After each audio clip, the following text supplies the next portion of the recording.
Hey guys, welcome to my YouTube channel Azological, one destination for all information.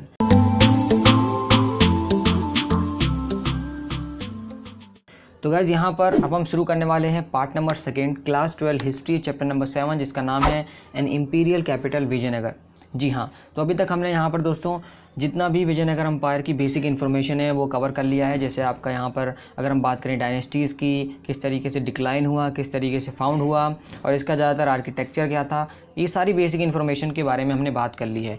अब हम यहाँ पर कुछ इंपॉर्टेंट चीज़ों के बारे में बात करने वाले हैं टॉपिक वाइज एक एक करके, जो कि आपके एग्जामिनेशन पॉइंट ऑफ व्यू से काफ़ी ज़्यादा इंपॉर्टेंट भी हो सकते हैं।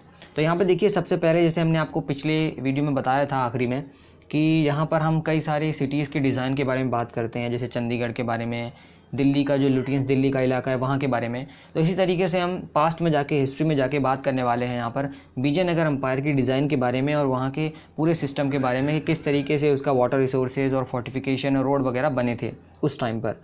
तो यहाँ पर देखिए, सबसे पहले चलिए हम बात कर लेते हैं बिना किसी देरी के। तो यहाँ पे गाइस सबसे पहले हम देखने वाले हैं इसके वाटर रिसोर्सेज के फीचर्स के बारे में। जी हाँ, तो अब यहाँ पर हम काफ़ी डिटेल में बात करने वाले हैं, जो आप सबको बहुत ज़्यादा सुनना ज़रूरी है, क्योंकि ऑब्जेक्टिव में आपके लाइन बाय लाइन कहीं से भी एमसीक्यू आ सकते हैं। तो ध्यान से सुनिएगा दोस्तों। तो यहाँ पे देखिए, जो विजयनगर है वो एक नेचुरल बेसिन फॉर्म करता है by the river Tungabhadra. Tungabhadra के बारे में हमने पिछले पार्ट में भी जिक्र किया है। और एक बात मैं बताना भूल गया, अगर आपने पिछला पार्ट नहीं देखा है तो आप नीचे दिए गए डिस्क्रिप्शन लिंक पे जाके पार्ट 1 देख सकते हैं, या तो आप प्लेलिस्ट भी हमारी चेकआउट कर सकते हैं क्लास 12 हिस्ट्री के नाम से, वहाँ पे हमारे चैनल पर अवेलेबल है। वहाँ से भी आप जो है पार्ट 1 देख सकते हैं, फिर यहाँ पे आप पार्ट 2 कंटिन्यू कर सकते हैं।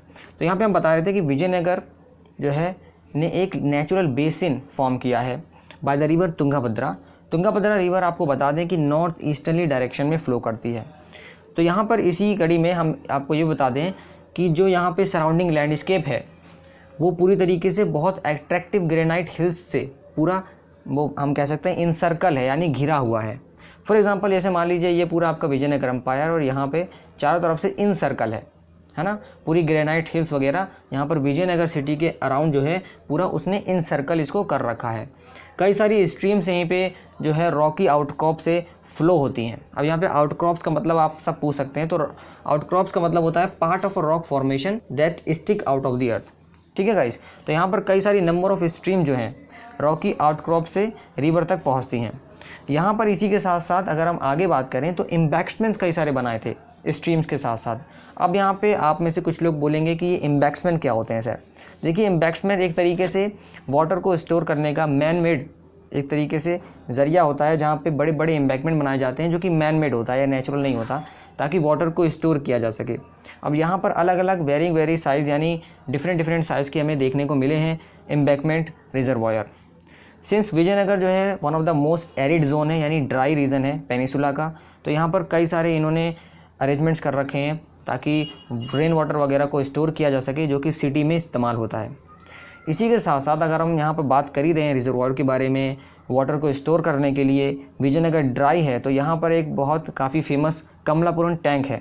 तो यहाँ पर देखिए दोस्तों, इसका नाम आपको ज़रूर याद रखना है। इसके चांस हैं, अगर वाटर रिसोर्सेज से आपके क्वेश्चन पूछेगा तो इसके चांसेस ज़्यादा हैं।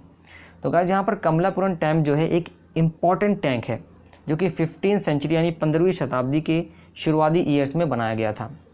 अब यहाँ पर एक ख़ास बात नोट करने वाली ये है कि इस टैंक से जो वाटर यूज़ किया जाता है वो सिर्फ़ और सिर्फ फील्ड वगैरह को इरिगेट करने के लिए नहीं, बल्कि जो रॉयल सेंटर है, जहाँ पे मतलब विजयनगर एम्पायर का जो रीजन है, जो मेंशन है, जो वहाँ उन लोग का इलाका है रूलर्स का, वहाँ तक भी इस जो वाटर को इस्तेमाल किया जाता है। अब दूसरे नंबर पर यहाँ पे एक इंपॉर्टेंट चीज़ है वाटर रिसोर्सेज में कमलापुरम टैंक के बाद, ध्यान से सुनिएगा, वो है हिरिया कैनाल।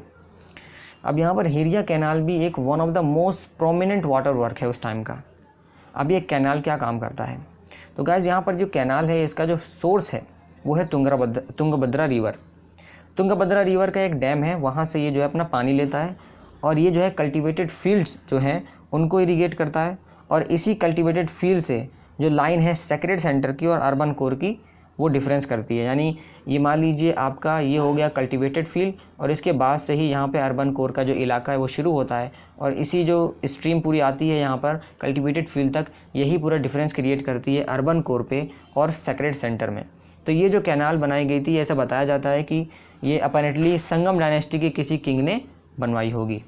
तो अब यहाँ पर गाइस वाटर रिसोर्सेज को कंप्लीट करने के बाद और या मैं ये कहूँ कि इस सिटी के अलग अलग डिफरेंट पार्ट को एग्ज़ामिन करने से पहले चलिए हम थोड़ा डिटेल में देख लेते हैं कि किस तरीके से जो पूरा फोर्टिफिकेशन है, जो रोड्स हैं, या मैं कहूँ कि जिस चीज़ ने इस पूरे विजयनगर सिटी को या एम्पायर को इंसर्कल कर रखा है उसके बारे में थोड़ा सा पढ़ लेते हैं। तो यहाँ पे देखिए एक शख्स हैं जिनका नाम है अब्दुल रज़ाक। यहाँ पे मैं आपको अंडरलाइन भी करके दिखा देता हूँ। अब्दुल रज़ाक, इन्होंने विजयनगर एम्पायर के बारे में काफ़ी कुछ लिखा है। तो अब्दुल रज़ाक की बात करें तो ये एक एम्बेसडर थे जो कि सेंड किए गए थे पर्शियन एम्पायर के द्वारा, यानी पर्शिया रूलर जो थे उस टाइम पे, उनके द्वारा भेजे गए थे कैलीकट में 15वीं सेंचुरी के आसपास। और जब ये यहाँ पर पहुँचे तो विजयनगर एम्पायर को जब इन्होंने देखा तो ये काफ़ी इंप्रेस हुए, क्योंकि वहाँ पे जो फोर्टिफिकेशन था और जो पूरी तरीके से एक तरीके से फोर्ट्स की 7 लाइन्स इन्होंने बनी हुई देखी, यानी 7 वॉल्स आप कह सकते हैं या 7 किले जिसने पूरा प्रोटेक्ट कर रखा है इस विजयनगर एम्पायर को। अब यहाँ पे हमारे पॉइंट ऑफ व्यू से आप ये भी समझ सकते हैं कि ये फोर्ट्स वगैरह या फोर्टिफिकेशन वगैरह इसलिए इतना तगड़ा किया गया होगा ताकि उस टाइम पे जो डिफेंस है, जो प्रोटेक्शन है एम्पायर की, वो बहुत अच्छे से की जा सके। और अब यहाँ पर गाइस अब्दुल रज़ाक ने ये भी कहा है कि जो भी मतलब फोर्ट्स वगैरह थे उसने सिर्फ और सिर्फ सिटी को नहीं, यानी सिटी मतलब बोले तो सिर्फ ये नहीं कि जो शहर में लोग रहते हैं उसी को खाली प्रोटेक्ट किया हो या उसी को इंसर्कल किया हो, ना, इन्होंने अपनी एग्रीकल्चर जो इनकी लैंड थी और यहाँ तक कि जो इनका फॉरेस्ट एरिया था उसको भी कवर कर रखा था, यानी उसको भी इंसर्कल प्रोटेक्ट कर रखा था। अब यहाँ पे जैसे इन्होंने जिक्र किया अब्दुल रज़ाक ने 7 लाइन ऑफ फोर्ट के बारे में, तो यहाँ पे जो आउटर मोस्ट वॉल थी वो जो है पूरा जितने भी हिल्स बीच बीच में उस वॉल के आते थे उसको भी साथ में लेते हुए सिटी को सराउंड करती थी। एग्जाम्पल के तौर पर मैं आपको थोड़ा सा ड्रॉ करके बता देता हूँ। फॉर एग्जाम्पल ये वॉर आ रही है, मान लीजिए इस तरीके से। अब इसके बीच में अगर कोई पहाड़ आ जाता है तो उसको ये लोग क्या करते थे, उसको साथ में लेते हुए उसको मिला लेते थे दीवार से। अब यहाँ पे क्या होता था कि जो प्रोटेक्शन थी वो और ज़्यादा मजबूत हो जाती थी, क्योंकि इसके अंडर में क्या हुआ, एग्रीकल्चर लैंड वगैरह आ गई। फिर उसके बाद इस तरीके से बाकी जो 7 लाइन ऑफ फोर्ट्स हैं वो ऐसी बनी हुई थी एरिया वाइज, या मैं कहूँ उन्होंने अपनी प्रायोरिटी के हिसाब से जो फोर्टिफिकेशन था वो आगे किया हुआ था। तो यहाँ पर जो मैसोनरी कंस्ट्रक्शन थी, मैसोनरी कंस्ट्रक्शन का मतलब होता है स्टोन वर्क, यानी स्टोन से जुड़ी जो भी कंस्ट्रक्शन थी वो स्लाइटली टैपर्ड थी। टैपर्ड बोले तो यहाँ पे जो कह सकते हैं कि जो लास्ट में एंड पे कोई चीज़ हो जो एंड पे जाते हुए नैरो बन जाती हो, जैसे फॉर एग्जांपल चाकू की तरह, इस तरीके से। तो यहाँ पे जो स्टोन वन कंस्ट्रक्शन थी इनकी टैपर्ड थी। और एक बात यहाँ पे नोट करने वाली है दोस्तों कि कोई भी सीमेंट वगैरह या कोई भी मोटर, जैसे कोई बदरपुर या कोई बालू वगैरह जो इस्तेमाल होता है दीवार वगैरह बनाने के लिए, वो कहीं पे भी इस्तेमाल नहीं किए पूरे कंस्ट्रक्शन में। जी हाँ। अब यहाँ पर जो इनके स्टोन ब्लॉक्स होते थे या ईंट वगैरह होती थी या पत्थर वगैरह होते थे वो वेज शेप होते थे। अब वेज शेप होने का फ़ायदा ये था कि अब यहाँ पर कोई सीमेंटिंग एजेंट इस्तेमाल नहीं किया गया है, तो वेज शेप होने का यही फ़ायदा था कि जो ईंटें होती थी या जो पत्थर होता था वो एक दूसरे को अच्छे से पकड़े रहता था। अब यहाँ पर अगर हम बात करें इनर पोर्शन के बारे में, यानी वॉल्स की इनर पोर्शन के बारे में, तो वो तो पूरा अर्थ पैक्ड थी, ठीक है, रबल के साथ। अब यहाँ पे आप में से कुछ लोग बोलेंगे रबल बोले तो यहाँ पे रबल का मतलब होता है फ्रेगमेंट्स ऑफ ब्रोकन स्टोन, यानी कि जो भी छोटे छोटे कण होते थे पत्थर के उनको भी इस्तेमाल किया जाता था कंस्ट्रक्शन में, जिससे क्या होता था पूरी तरीके से कोई भी मतलब एक एरिया जो हम कह सकते हैं दीवार में नहीं छोड़ा था, ताकि वो बिल्कुल अर्थ पैक्ड कर दिया था उसके इनर पोर्शन को। इसी के साथ साथ यहाँ पे कई सारे स्क्वायर और रेक्टेंगुलर बेशंस भी बनवाए थे जो कि आउटवर्ड्स प्रोजेक्ट करती हैं। ये काफ़ी डिटेल में है। इसका मतलब ये हो गया कि जैसे मान लीजिए अगर अंदर की तरफ से दीवार बिल्कुल सीधी है तो बाहर से अगर कुछ निकल रही हैं ईंटें तो वो सब इस तरीके से शेप यहाँ पे बनाई गई थी। अब यहाँ पे जो मोस्ट इम्पॉर्टेंट फीचर है विजयनगर फोर्टिफिकेशन का वो ये है, मैंने थोड़ी देर पहले ही बताया कि इन्होंने अपनी एग्रीकल्चर लैंड, एग्रीकल्चर ट्रैक्ट्स को भी प्रोटेक्ट किया था, इनकॉर्पोरेट किया था अपने फोर्टिफिकेशन में। क्यों? आपके माइंड में सवाल आया होगा कि भाई सिटी का तो समझ में आता है कि चलो अपने लोगों को बचाने के लिए, यहाँ पे एग्रीकल्चर लैंड का यानी एग्रीकल्चर ट्रैक्ट्स का क्या मतलब हुआ प्रोटेक्शन करने का? तो यहाँ पे इसका जवाब ये हो सकता है कि जो रूलर्स थे वो वेल प्रिपेयर रहना चाहते थे कि किसी भी तरीके की अगर यहाँ पे सीज हो, सीज का मतलब यहाँ पे आप कह सकते हैं कि कोई भी अगर किसी चारों तरफ से कोई दुश्मन उनका चारों तरफ से अगर उनके एम्पायर को घेर लेता है अटैक करने के लिए, तो उस टाइम पर ये जो है स्टार्व की सिचुएशन इन्हें ना फेस करनी पड़े, या मैं कहूँ कि इनको अच्छे से जो है इनका पूरा वेल प्रिपेयर रहे वॉर के लिए। तो इसीलिए यहाँ पर इन्होंने जो एग्रीकल्चर ट्रैक्ट था, जो एग्रीकल्चर लैंड थी, उसको भी प्रोटेक्ट कर रखा था। अब यहाँ पे एक हमने लाइन उठाई है अब्दुल रज़्ज़ाक़ के अकाउंट से। उन्होंने लिखा है कि between the first, second and the third wall there are cultivated field, garden and house. तो यहाँ पे हमें बहुत ज़्यादा जानकारी मिली है इस छोटी सी लाइन से, समझिएगा दोस्तों। तो यहाँ पे इन्होंने कहा है कि between the first, second and third, अब रिस्पेक्टिवली अगर देखें तो फर्स्ट और सेकेंड के बीच में अगर देखा जाए तो कल्टिवेटेड फील्ड आएगी, और सेकेंड और थर्ड के बीच में देखा जाए तो गार्डन्स आएंगे, और थर्ड वॉल के अंदर देखा जाए तो हाउसेस आएंगे। अब चाहे इसे आप अंदर से बाहर की तरफ देखें, ठीक है, यानी बाहर से अंदर की तरफ अगर 1 2 3 करें, या अंदर से बाहर की तरफ 3 2 1 करें, आप कोई भी ऑर्डर रख सकते हैं। समझाने का तरीका ये है कि जो बाहर वाली वॉल थी उसके अगर आप अंदर जाएंगे तो कल्टिवेटेड फील्ड, फिर वॉल, फिर उसके बाद आपका गार्डन्स, फिर आपका उसके बाद और अंदर एकदम मेन में जाएंगे तो रॉयल सेंटर यानी कि हाउस वगैरह, सिटी वगैरह। तो इस तरीके से जो पूरा बेहतरीन डिज़ाइन था फोर्टिफिकेशन का, वो बहुत इंपॉर्टेंट फीचर यहाँ पे रखता है। तो मैं कह सकता हूँ कि इससे आपके हो सकता है कि एग्जामिनेशन पॉइंट ऑफ व्यू से काफ़ी क्वेश्चन बने, क्योंकि एक जो चैप्टर है ये फोर्टिफिकेशंस के जो एक अलग से इसका टॉपिक दे रखा है, तो हो सकता है यहाँ से आपका जो है क्वेश्चन बन सकते हैं। तो इसको आप ध्यान से नोट ज़रूर कर लीजिएगा। अब यहाँ पर सवाल वही है कि एग्रीकल्चर लैंड्स को क्यों इनकॉर्पोरेट किया गया था फोर्टिफाइड एरिया में। तो इसका अगर हम हिस्टोरिकल पॉइंट ऑफ व्यू से जवाब दें तो देखिए, ड्यूरिंग द मिडिवल पीरियड के आसपास, यानी ऐसे कोई क्यों नोशन बना, ये कहाँ से आइडिया आया एग्रीकल्चर लैंड को प्रोटेक्ट करने का। तो ये जो मेजर ऑब्जेक्टिव होता था सीज़ का, वो ये था कि अगर कोई भी यहाँ पर हम अटैक करता है तो वो उसके अटैक को सह सकें, यानी उसके अटैक को डिफेंड कर सकें, ठीक है। अब जो भी सीज़ होती थी, यानी जो भी अटैक वगैरह होते थे या घेराबंदी होती थी एम्पायर की, वो मंथ्स तक रहती थी, कभी कभार वो ईयर्स तक जाती थी, यानी ईयर्स तक वो घेराबंदी और ये नोक-झोंक चलती रहती थी। तो जो रूलर्स थे वो रेडी थे कि इस चीज़ को हम फेस कर सकते हैं प्रॉपर अरेंजमेंट के साथ। बड़े बड़े लार्ज ग्रेनरीज जो हमारे फोर्टिफाइड एरियाज़ में हैं, हम उसको इस्तेमाल कर सकते हैं क्योंकि वो हमारी प्रोटेक्शन में है। अब यहाँ पे जो विजयनगर के रूलर्स थे, उन्होंने बहुत एक्सपेंसिव और एक एलेबोरेट मेथड का इस्तेमाल किया था अपनी एग्रीकल्चर बेल्ट को प्रोटेक्ट करने के लिए। वो ये था कि इन्होंने अपने फोर्ट के अंदर ही अपनी एग्रीकल्चर ट्रैक्ट्स को, खेतों को, कल्टिवेटेड फील्ड्स को शामिल कर लिया था। अब यहाँ पे जो सेकेंड लाइन थी फोर्टिफिकेशन की, वो लगभग आपकी अर्बन कॉम्प्लेक्स की इनर कोर से होते हुए जाती थी। जो थर्ड लाइन थी उसने पूरी तरीके से रॉयल सेंटर को कवर कर रखा था, सराउंड कर रखा था, जहाँ पर हर रॉयल सेंटर के अंदर भी, अब ये बात नोट करिएगा दोस्तों, रॉयल सेंटर के अंदर भी जो बड़ी बड़ी बिल्डिंग्स होती थी उनके खुद के हाई वॉल्स होते थे। मतलब एक तो ऊपर से फोर्टिफिकेशन में जैसे किले वगैरह की जो बड़ी बड़ी दीवारें रहती हैं, उसके अलावा जो मेजर बिल्डिंग्स होती थी रॉयल सेंटर में, उनकी खुद की अलग अलग मेजर बिल्डिंग्स की अलग अलग हाई वॉल्स होती थी। तो इतनी तगड़ी यहाँ पे जो डिफेंस का सिस्टम था, जो प्रोटेक्शन थी, वो यहाँ पे की गई थी। अब यहाँ पे फोर्ट के साथ साथ जाहिर सी बात है वेल गार्डेड गेट्स भी थे जो कि मेजर रोड्स की तरफ जाते थे। जो गेटवेज थे वो एक तरीके से आर्किटेक्चर फीचर्स को भी डिफ़ाइन करते थे, क्योंकि वहाँ पर हम हिस्टोरियंस ने देखा है कि जो गेटवे होते थे उसमें एक आर्क होता था, ठीक है, जो कि पूरा फोर्टिफाइड सेटलमेंट की तरफ रास्ता दिखाता हुआ जाता है। और यहाँ पर उसके ऊपर डोम भी बना हुआ था, और इसको हिस्टोरियंस ने रिगार्ड किया है कि हो सकता है कि एक इंडो इस्लामिक आर्किटेक्चर का फीचर हो, या हम कहें कि जो तुर्किश के टाइम पे जो सुल्तान्स होते थे उनके ज़माने में इस आर्किटेक्चर फीचर का इस्तेमाल तो होता ही था, तो हो सकता है कि वहाँ से ये लिया गया हो। तो ये पूरी तरीके से इंडो इस्लामिक जो आर्किटेक्चर था वहाँ से ये लिया गया है, ऐसा हिस्टोरियंस का कहना है। अब यहाँ पे अगर हम बात करें फोर्टिफिकेशन के बाद पूरा अर्बन कोर के बारे में, यानी जो आपका अर्बन का इलाका था उस टाइम पे, तो आर्कियोलॉजिस्ट ने पूरी तरीके से रोड्स वगैरह को स्टडी किया शहर के अंदर, और देखा कि ये रोड्स कहाँ कहाँ जा रहे हैं और इनके पाथ वगैरह को ट्रेस किया। गेटवेज़ वगैरह लगे हुए थे, जो जाहिर सी बात है गेटवेज़ के होते हुए ही रोड जाएंगे, तो वहाँ पे उन्होंने इस पूरे रास्ते को खोजने की कोशिश की, और उसके साथ साथ वो जो है अर्बन कोर तक उन्होंने वो पूरा जो रास्ता था उसको डिज़ाइन किया। अब यहाँ पे एक आप बात बता दें कि बहुत लिटर आर्कियोलॉजिकल एविडेंस अभी बचे हुए हैं ऑर्डिनरी लोग के हाउसेस के बारे में जानकारी निकालने के लिए, ऐसा आर्कियोलॉजिस्ट का कहना है। क्योंकि आर्कियोलॉजिस्ट ने अभी कुछ ही जो है ज़्यादातर वहाँ पे बताया है कि बहुत कम ही घर बचे हुए थे, सब एकदम मतलब ध्वस्त हो गया था, ऐसा लग रहा था। तो यहाँ पर एक चाइनीज़ पोर्कलिन भी कई सारे अर्बन कोर के एरियाज़ में मिली हैं। अब यहाँ पे चाइनीज़ पोर्कलिन क्या होती हैं, तो चाइनीज़ पोर्कलिन जो होती है उसका मतलब होता है फाइन ऑब्जेक्ट्स, यानी चाइनीज़ के कुछ मटेरियल्स मिले हैं। तो आप देख सकते हैं कि चाइनीज़ उस ज़माने से ही ट्रेडिंग में इतने आते थे।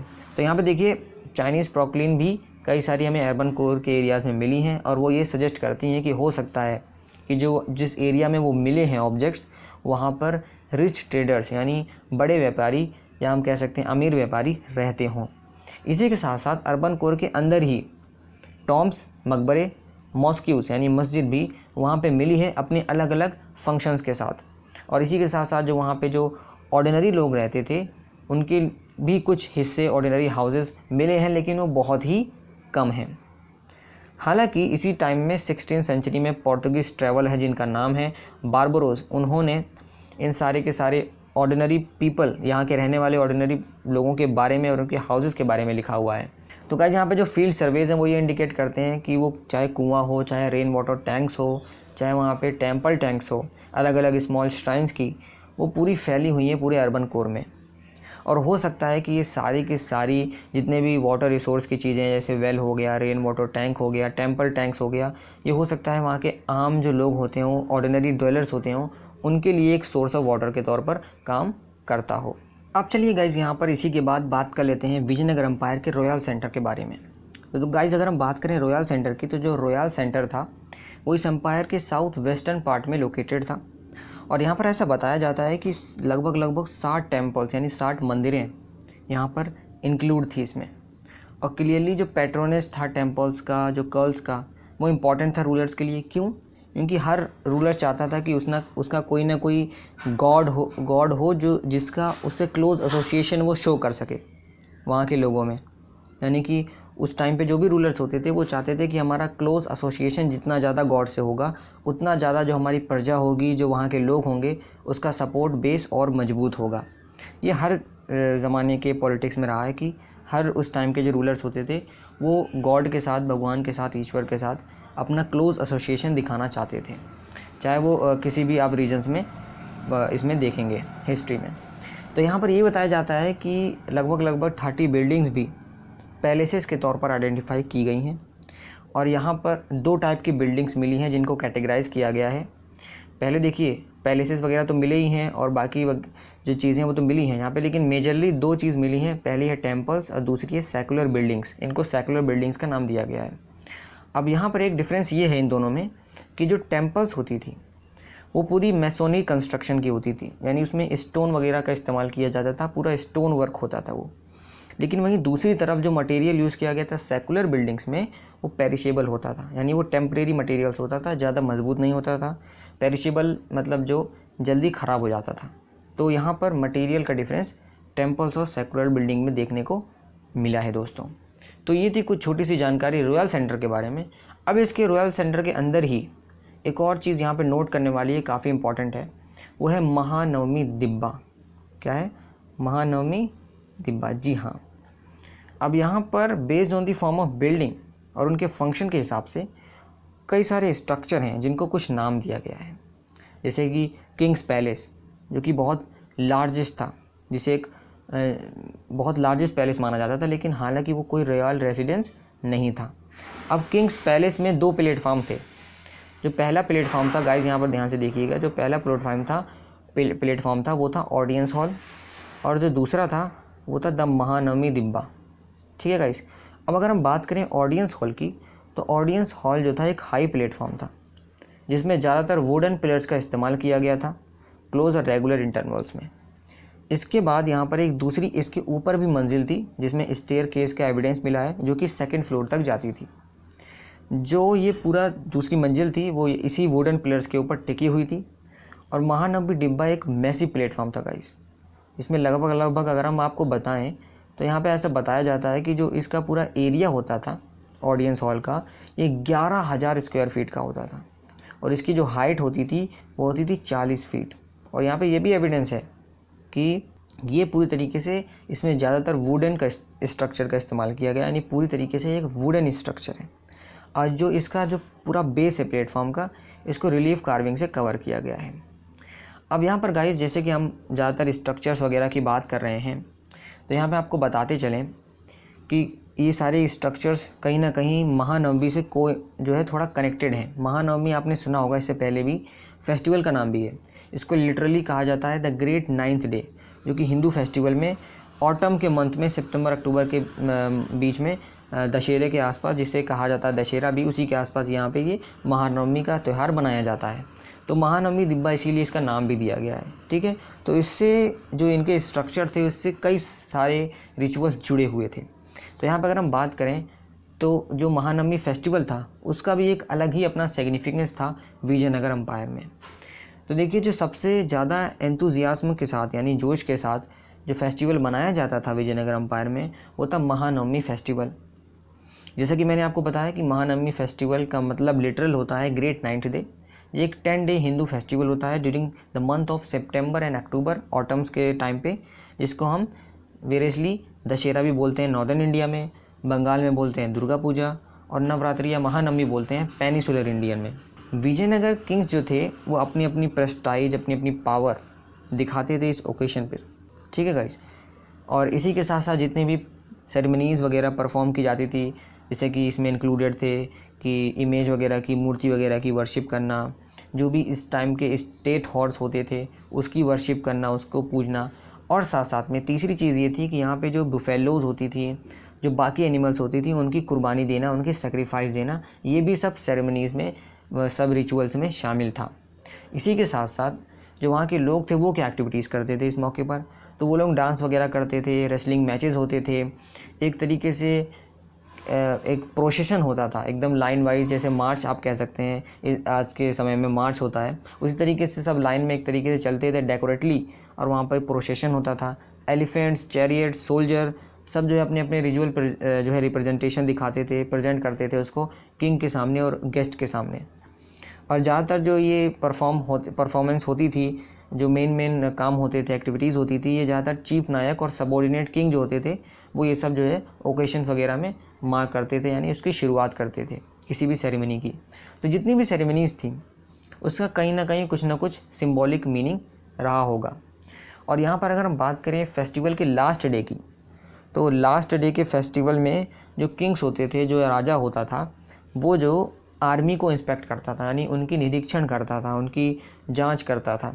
और जो भी नायक की आर्मीज़ होती थी, ठीक है, ओपन फील्ड में उनको ग्रांड सेरेमनी में उन सब का इंस्पेक्शन होता था। और इसी ओकेशन पर जो नायक्स होते थे वो अच्छे अच्छे गिफ्ट लाते थे किंग्स को देने के लिए एज आ स्टिपुलेटेड ट्रिब्यूट के तौर पर। तो यहाँ पर ये पूरा जो है माजरा था, ये पूरा सिस्टम था महानवमी फेस्टिवल का। तो मुझे उम्मीद है अगर यहाँ से आपका महानवमी डिब्बा से कोई क्वेश्चन आता है तो आप ज़रूर आराम से आंसर दे देंगे। अब यहाँ पे बात करें गाइज हम बाकी बिल्डिंग्स के बारे में, क्योंकि मेन बिल्डिंग्स के बारे में तो हमने बात कर ली रॉयल सेंटर में। अब यहाँ पे अगर हम बाकी बिल्डिंग्स के बारे में बात करें तो ऐसा बताया जाता है कि one of the beautiful building जो रॉयल सेंटर की रही है वो है लोटस महल। अब यहाँ पे आप बोलेंगे कि ये तो लोटस महल मतलब, तो उस टाइम पे क्या इसको यही बोला जाता था? नहीं, तो ये ब्रिटिशर्स के द्वारा नाम दिया गया था बाद के टाइम पे लोटस महल। इसे पहले कुछ और बोला जाता होगा। तो यहाँ पे स्ट्रक्चर की बात हो रही है कि जो अभी इस वक्त जिसको लोटस महल कहा जाता है, विजयनगर एम्पायर में जो स्ट्रक्चर मौजूद था वो one of the beautiful building माना जाता है रॉयल सेंटर का। मैकेंजी के अनुसार हो सकता है कि एक जो है काउंसिल चैम्बर हो जहाँ पर किंग आता हो और बाकी अपने एडवाइसर्स वगैरह से मुलाकात करता हो, ये वो जगह हो। और जो one of the most spectacular यानी शानदार बिल्डिंग रॉयल सेंटर में मिली है वो है हज़ारा राम टेम्पल। जो फैमिली है उनकी किंग की और वहाँ पे जो लोग हैं वो हो सकता है किंग्स के और उनके जुड़े हुए जो लोग फैमिली हैं वो इसको इस्तेमाल करते हों। अब यहाँ पर गाइस इसी बीच में विजयनगर एम्पायर में कई सारे सेक्रेट सेंटर्स होते थे, यानी कुछ पवित्र जगह होती थी। तो चलिए बात कर लेते हैं इन सेक्रेट सेंटर के ट्रेडिशंस के बारे में। तो अगर हम बात करें पार्टिकुलरली एरिया वाइज, तो नॉर्दर्न रीजन की बात करें तो यहाँ पे जो हिल्स होती थी, ऐसा बताया गया है कि रामायण में जो मंकी किंगडम मेंशन कर रखा है उसी किंगडम को, ये जो हिल्स थी नॉर्दर्न रीजन की, उसने मंकी किंगडम ऑफ वाली और सुग्रीवा, ये जो मेंशन कर रखा है रामायण में, इसको इन्होंने शेल्टर किया होगा। और बाकी जो ट्रेडिशन है वो ये सजेस्ट करता है पंपा देवी, जो कि लोकल मदर गॉडेस थी, जो कि मैंने आपको पिछले पार्ट के या स्टार्टिंग के पार्ट में बताया था कि उन्होंने यहाँ पर हिल्स में कुछ अपने जो है रिचुअल्स वगैरह परफॉर्म किए हों। पेनिस परफॉर्म किया ताकि विरूपक्षा से उनकी शादी हो सके, जो कि विरूपक्षा इस किंगडम के गार्जियन डीटी थे, जिनको एक शिव का अवतार भी माना जाता था। और गाइस यहाँ पे बताते चलें कि यहाँ पे जो पेनिस वर्ड है उसका मतलब है अग्नि परीक्षा, यानी विरूपक्षा से शादी करने के लिए इन्होंने अग्नि परीक्षा परफॉर्म की हो पंपा देवी ने। अब यहाँ पे अगर हम आगे बढ़ें तो चलिए बात कर लेते हैं यहाँ पे विजयनगर की टेम्पल्स की फीचर्स के बारे में। तो देखिए जो विजयनगर के किंग्स थे उन्होंने टेम्पल बिल्डिंग्स को काफ़ी एनकरेज किया, क्योंकि वो एक तरीके से जितना ज़्यादा ये जो है इसको एनकरेज करेंगे उतना ज़्यादा ऊपर वाले यानी ईश्वर के साथ इनका एसोसिएशन दिखेगा लोगों को, ठीक है, तो उतना ज़्यादा इनका सपोर्ट बेस और जो भी बाकी चीज़ें हैं वो बढ़ेंगी। तो विजयनगर किंग जो थे वो क्लेम करते थे कि हम जो है जो गॉड है विरूपक्षा, जो गॉड विरूपक्षा हैं उनके बिहाफ पर हम लोग यहाँ पर रूल कर रहे हैं। और यही नहीं, यहाँ पे आप इससे भी अंदाज़ा लगा सकते हैं कि जितने भी रॉयल हॉर्डर्स होते थे उन सब पे श्री विरूपक्षा नाम या साइन लिखा हुआ होता था, usually in the Kannada script. तो आप अंदाज़ा लगा सकते हैं यहाँ से। इसी के साथ रूलर्स ने यहाँ पे कुछ टाइटल अडॉप्ट किए ताकि वो गॉड के साथ, ईश्वर के साथ अपना जो है क्लोज लिंक शो कर सकें। जैसे यहाँ पर एक टाइटल दिया गया है जिसका मतलब है हिंदू सूरा रत्ना, तो यहाँ पर ये भी टाइटल लिया गया है ताकि यहाँ पे गॉड्स के साथ एक क्लोज लिंक इंडिकेट कर सके रूलर्स। अब यहाँ पे हो सकता है कि ऐसा बताया जाता है कि जो अरेबिक टर्म है सुल्तान, उसका ये संस्कृताइजेशन हो, ठीक है, जिसका मतलब होता है किंग, तो इसका लिटरली मीनिंग हो गया हिंदू सुल्तान, ठीक है गाइस।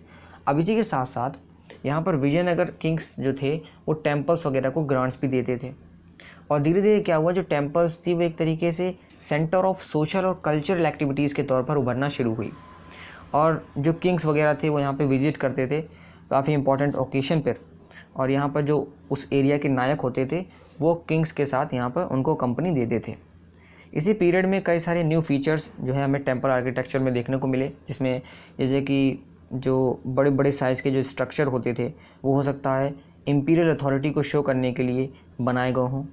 इसमें से one of the best example जो है वो है राया गोपुरम, जिसे हम रॉयल गेटवे भी कहते हैं, ठीक है, जो कि एक तरीके से एक टावर के तौर पर भी शो होता है किसी भी सेंट्रल श्राइन का।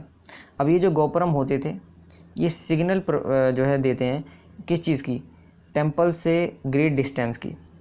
अब जितने भी ये टावरिंग गेटवेज होते थे ये ऑल ऐसा भी माना जाता है कि रिमाइंड कराते थे किंग्स की पावर के बारे में, ठीक है, जो कि जितने भी हमारे उस टाइम की टेक्निक और स्किल्स होती थी, रिसोर्सेज होते थे, उन सबको कमांड कर सकें उसकी कंस्ट्रक्शन के लिए। अब यहाँ पे एक और डिस्टिंक्टिंग फीचर है, एक अलग फीचर है इस टेम्पल आर्किटेक्चर का, वो था मंडप, जिसको हम इंग्लिश में पवेलियन भी कह सकते हैं। तो यहाँ पर एक पिलर्ड कॉरिडोर्स भी थे जो कि पूरा श्राइन्स की तरफ या टेम्पल कॉम्प्लेक्स में बनाए गए थे। इसी तरीके से यहाँ पे जो बेस्ट एग्जांपल अगर आपको बताएं तो वो है विरूपक्षा टेम्पल। तो देखिए जो विरूपक्षा टेम्पल थी वो कई सेंचुरीज तक बनी थी, और इंस्क्रिप्शन का ऐसा सजेस्ट करना है कि ये जो पूरा श्राइन का डेट है, जो टाइम पीरियड है, वो लगभग 9-10 सेंचुरीज तक जाता है।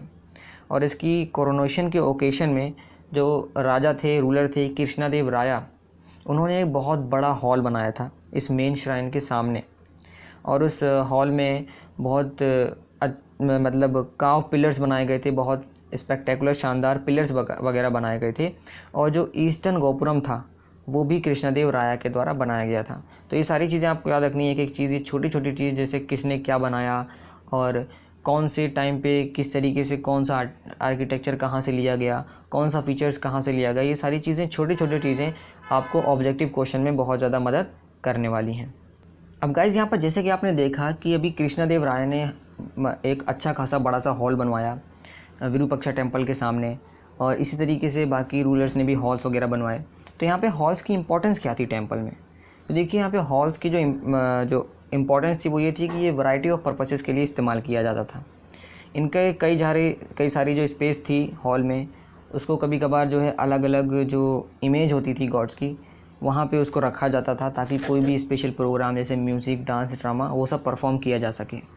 और बाकी जो जगह थी वो हो सकता है कि डीटीज़ वगैरह की मैरिजेस के लिए, और या फिर डीटीज़ वगैरह को स्विंग करने के लिए इस्तेमाल किया जाता हो, और इन ओकेशंस पर स्मॉल इमेजेस भी रखी जाती हो सेंट्रल श्राइन के अलावा। इसी के साथ साथ यहाँ पे एक दूसरी टेम्पल है जिसका नाम है विथाला टेम्पल। मैं आपको यहाँ पे अंडरलाइन कर देता हूँ, विथाला टेम्पल। उससे पहले यहाँ पे आप इमेजिन करने के लिए थोड़ा सा विरूपक्षा टेम्पल का एरियल व्यू भी ले सकते हैं, जो कि अभी आपको पिक्चर स्क्रीन पर शो हो रही होगी। हाँ, तो हम बात कर रहे थे विथाला टेम्पल के बारे में। तो देखिए यहाँ पर जो प्रिंसिपल डीटी थी जिसको वर्शिप किया जाता था उसका नाम था विथाला। यहाँ पे आप देख सकते हैं, इनका नाम था विथाला, जो कि एक फॉर्म ऑफ विष्णु यानी विष्णु के अवतार माने जाते हैं, जिनको जनरली वर्शिप किया जाता है महाराष्ट्र में। अब इस टेम्पल के भी कई सारे हॉल्स थे, यूनिक श्राइन्स थी, जिनको डेजिग्नेट किया गया था या डिज़ाइन किया गया था चैरियट की तरह।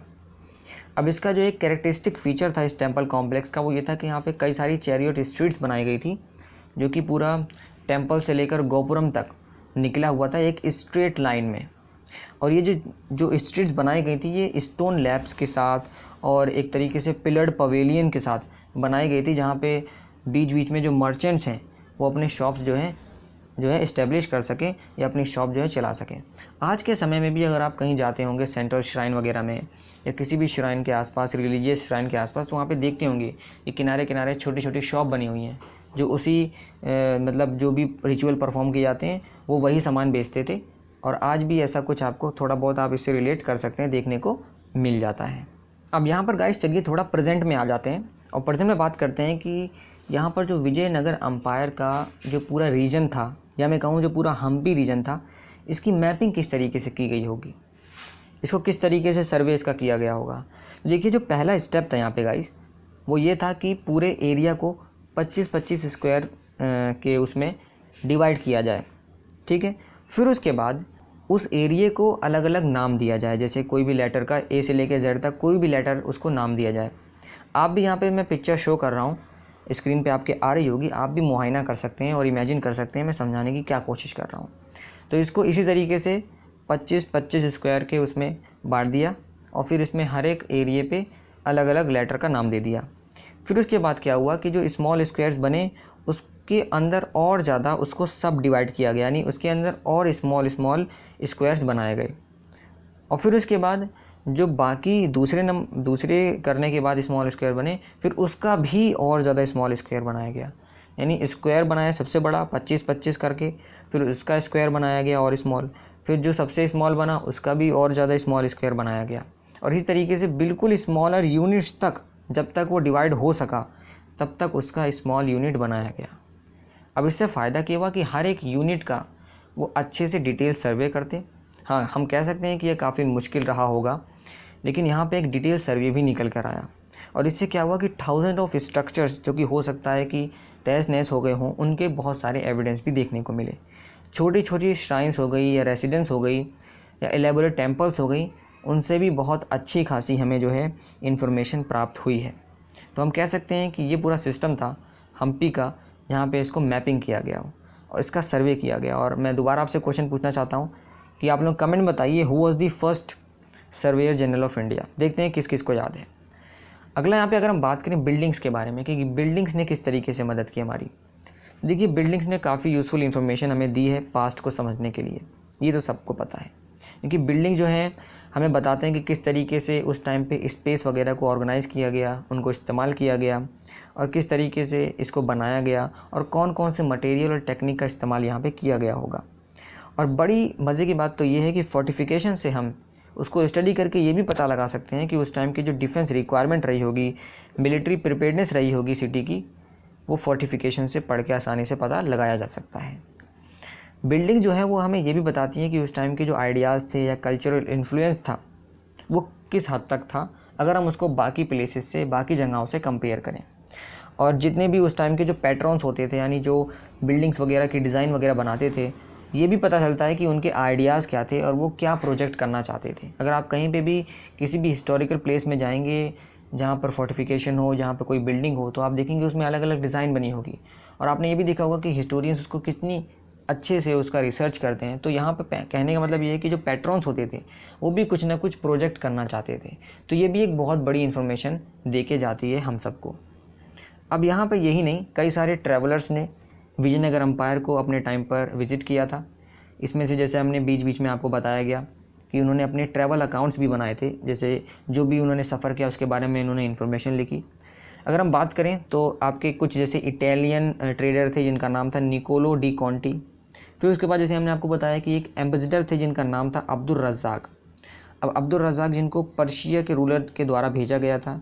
और एक और मर्चेंट थे जिनका नाम था अफनासी निकितिन, ये रशिया से भेजे गए थे, आए थे, ये मर्चेंट थे। और बाकी जितने भी ये सारे के सारे जो ट्रेडर्स थे, ये सब 15वीं सेंचुरी के आसपास ही इन्होंने विज़िट किया था। फिर उसके बाद पोर्तुगीज़ ट्रैवलर जैसे कि आपके डुआर्टे, बारबरोस, डोमिंगो पाइज, फर्नियो नुइज, इन सब ने भी सिटी को विज़िट किया अराउंड 16th सेंचुरी के आसपास। तो यहाँ पे देखिए इनसे भी हमें काफ़ी सारी इन्फॉर्मेशन जो है मिली है इस पूरे चैप्टर को समझने में और विजयनगर एम्पायर के बारे में जानने में। अब यहाँ पे इसी बीच में जब आप अपनी बुक्स वगैरह रीड करेंगे या इस चैप्टर को अच्छे से पढ़ेंगे तो कई सारी टर्म आई है, उस टर्म को चलिए हम थोड़ा सा जल्दी एक्सप्लेन कर देते हैं। इसमें जो आपकी पहले टर्म आई है वो है अमुक तमालाद्या। इसका मतलब होता है कि स्टेट क्राफ्ट पे जो काम हुआ है, जो कि तेलुगु में कंपोज किया गया है कृष्णदेव के द्वारा, उसी वर्क को कहते हैं हम अमुक तमाल्यादा। ठीक है। अगले टर्म की बात करें अगर हम यहाँ पर, तो अगला टर्म है अमर। देखिए जो ये तो एक संस्कृत वर्ड है, समर से निकला हुआ है, इसका मतलब होता है बैटल या वार। ये एक तरीके से एक पर्शियन टर्म के तौर पे भी ले सकते हैं आप, जिसको अमीर कहा जाता है, जिसका मतलब होता है हाई नोबल। जो आपका तीसरा टर्म है वो है यावना। यावना भी एक संस्कृत टर्म है जो कि यूज़ किया गया था ग्रीक्स के लिए और बाकी लोगों के लिए जो नॉर्थ वेस्ट के साइड से इस सब कॉन्टिनेंट के पार्ट में एंटर हुए थे। आपके जो लास्ट टर्म है वो है हाउस ऑफ विक्ट्री। तो देखिए जो डोमिंगो पाइज थे जो कि एक पोर्तुगीज़ ट्रैवलर थे, इन्होंने ऑडियंस हॉल को और महानंबी डिब्बा को, तो गाइस यहीं पे आपका जो चैप्टर है वो ख़त्म होता है। मुझे उम्मीद है कि आपको बड़े ही सिंपल वे में जो समझाया गया चैप्टर है वो एकदम अच्छे से समझ में आया होगा। आप अपनी फीडबैक कमेंट बॉक्स में ज़रूर दीजिएगा। अगर आपका अभी भी कोई डाउट रह गया है तो आप कमेंट बॉक्स में तब भी दे सकते हैं अपना क्वेश्चन, में जल्द से जल्द इस पर रिप्लाई ज़रूर दूंगा। अगर आपको वीडियो अच्छी लगी हो तो आप अपने दोस्तों के साथ ज़रूर शेयर कीजिएगा। इस चैनल को सब्सक्राइब करना बिल्कुल भी मत भूलिएगा। अगर आप इस चैनल पर नए हैं तो बेल आइकन दबाना बिल्कुल भी मत भूलिएगा, ताकि आपको आने वाली जितनी भी वीडियो की अपडेट्स हैं वो भी मिलती रहें। मिलते हैं आपसे नेक्स्ट वीडियो में, तब तक के लिए बहुत बहुत शुक्रिया। जय हिंद, जय भारत।